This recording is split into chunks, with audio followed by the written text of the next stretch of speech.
promote innovation and responsibility of pharmaceutical enterprises, research centers, academia to develop it. On the other hand, medical innovation is introduced into healthcare at very high prices, inaccessible to individuals, families, and also to most states, which aggravates inequality.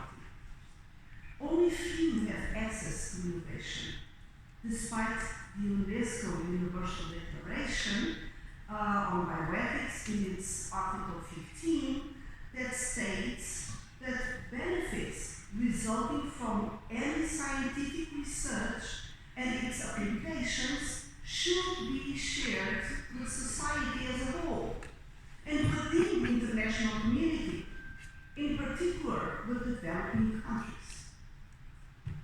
In this regard, the distribution of COVID-19 vaccines around the world, mostly at the beginning of this process, has clearly shown this inequality in access to state-of-the-art drugs and cutting-edge technologies, highlighting how much remains to be done in terms of universal access to health resources, to medical innovation in general.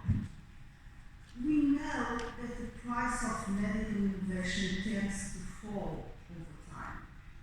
But how do we take care of populations, of people? How do we guarantee their access to medical innovation while the price remains prohibitive? And how to bring the costs down? Each country's negotiation power is not enough to lower prices. And how can we reduce the time between the rise of innovation and its affordability? We also know that medical innovation itself has been urged to change its direction because the gains that innovation brings to health have been decreasing, and the restriction on the adoption of novelties are increasing in several countries. Today, it is said that we should not pay for innovation because of its costs, but because of what it's useful for. What value does it bring to health? It is the value that medical innovation brings to health and not the cost of research that should be paid for. As a result, those responsible for biomedical research would also have a greater interest in adapting research to the needs of the majority of people, rather than to diseases that afflict the richest.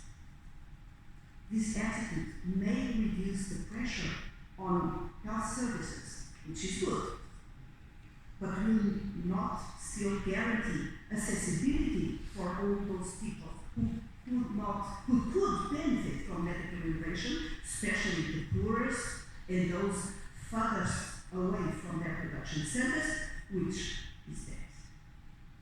In this session, we will have the collaboration of South Africa, Oman, Italy, to help us think about this, but the contribution of all of you here, all the countries that are here, because we need all of you to find the best between the development of medical innovation that we cannot refuse and the sharing of real benefits it brings to humanity, which is an ethical requirement. And I give now the floor to moderator Lorenzo, that will introduce our guest speakers. But again, let me highlight that we expect the contribution of all of you to face this very challenging issue. Thank you.